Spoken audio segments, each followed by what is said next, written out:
what you put forth is what you get back. You want to see a trustworthy universe?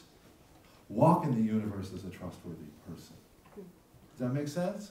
And as you become more trustworthy, you will begin to experience a more trustworthy universe. Your mind will change as you begin to practice these three keepers.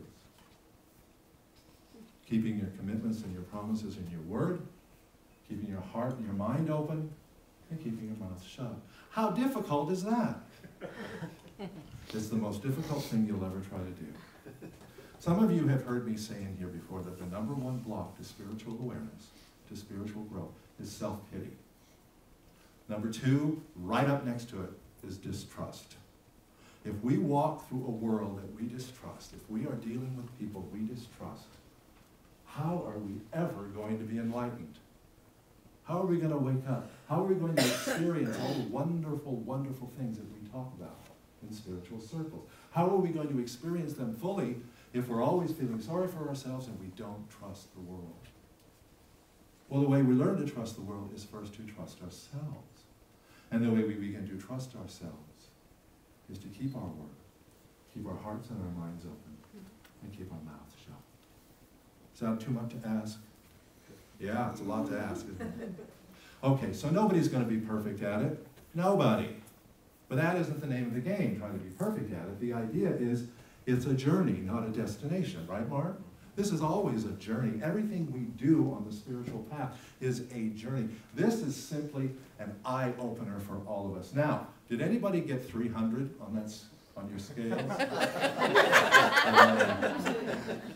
Because if anybody really got 300 on that scale, I will personally accompany you to the Vatican and nominate you for sainthood.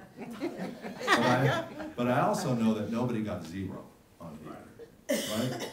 You're all somewhere on those scales of trustworthiness. Only you know in your own heart how trustworthy you actually are. And now you know where you might have been even fooling yourself.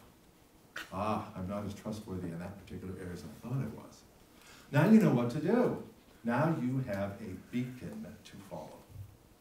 The three keepers of trustworthiness.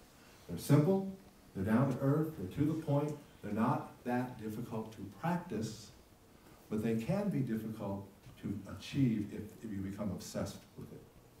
Don't become obsessed with this, okay? Because you'll only end up distrusting yourself if you do. I want to close with a very, very brief meditation here. Anybody ever hear the name Mary Kay Ash? Mary Kay Ash is the founder of the company of the same name of cosmetics, and she did multi-level marketing with cosmetics and had the house parties. And Mary Kay, anybody ever heard of Mary Kay Cosmetics? Most of you women should have anyway, right? Whether you purchased any of them or not. But she said something that I found very profound. So if you'll just kind of go with, you don't even have to close your eyes if you don't want to. Just kind of take a breath and go within and just hear these words, because they're very, very important for us to consider this morning. She said this: everyone has an invisible sign hanging around their neck saying, "Make me feel important."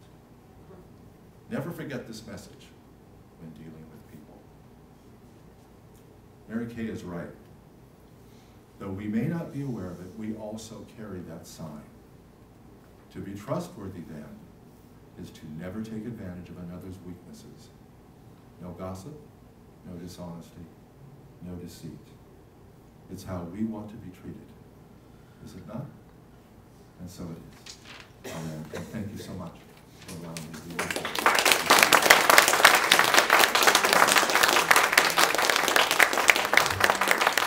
Let's do this.